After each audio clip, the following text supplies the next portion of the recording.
5 বছর আগে এই মাঠে ছিল কান্না, আর আজ এই হাতে বিশ্বকাপ। এটা শুধু একটা খেলা নয়, এটা একটা উত্তর, দীর্ঘ প্রতীক্ষার উত্তর। সেই উত্তর যা নীরব সাধনা, জেদ আর আত্মত্যাগ দিয়ে লেখা হয়েছে। ক্রিকেট ভারতে এই খেলাটা শুধু খেলা নয়, এটা একটা ধর্ম। কিন্তু এই ধর্মের পথে সবসময় সমান আলো পড়েনি। একটা দল ছিল যারা দীর্ঘকাল ধরে নীরবে সংগ্রাম করেছে, যাদের লড়াই সবসময় লাইমলাইট পায়নি। বারবার ফাইনালে গিয়ে ফিরে আসার যন্ত্রণা, 2005 সালের আফসোস, 2017তে মাত্র 9 রানের ব্যবধানে তীরে এসে তরি ডোবার হাহাকার, তা আজও দেশের ক্রিকেট প্রেমীদের মনে টাটকা। তবুও তারা হার মানেনি। মিতালি রাজ বিদায় নিয়েছেন, কিন্তু তার গড়ে দেওয়া ভিত্তির ওপর দাঁড়িয়েছেন নতুন প্রজন্মের সেনানীরা।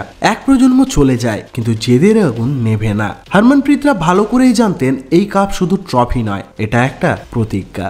ভারতের প্রতিটি মেয়েকে, প্রতিটি ক্রীড়াবিদকে দেওয়া এক অঙ্গীকার।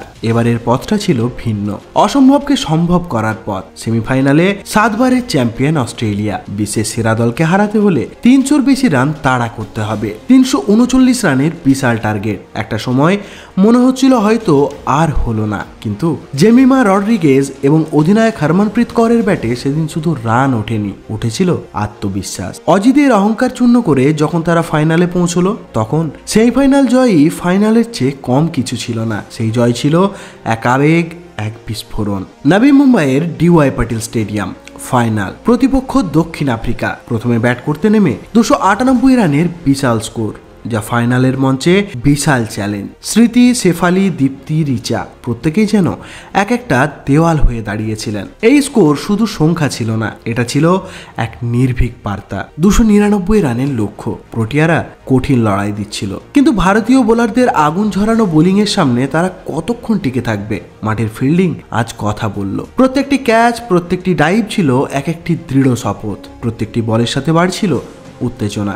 140 কোটি মানুষের হৃদস্পন্দন তখন যেন কেবল একটাই শব্দ বলছিল, আর মাত্র একটু, এবং শেষ উইকেট। ভারত বিশ্ব চ্যাম্পিয়ন এই প্রথম। দীর্ঘশ্বাস, কঠোর পরিশ্রম, বছরের পর বছর ধরে বয়ে চলা হতাশা, আজ সবকিছুর মুক্তি। ক্যামেরা যখন অধিনায়ক হরমনপ্রীত কৌরের দিকে ফেরে, তার চোখে তখন আনন্দাশ্রু। এই অশ্রু অতীতের সব হতাশা মুছে দিল।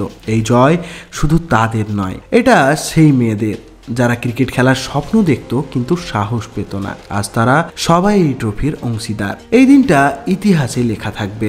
এই জয় কেবল একটা খেলা নয়, এটি নারী শক্তির জয়, দৃঢ়তার জয়, ভারতের ক্রিকেটের স্বপ্নের জয়। Women in blue, salute.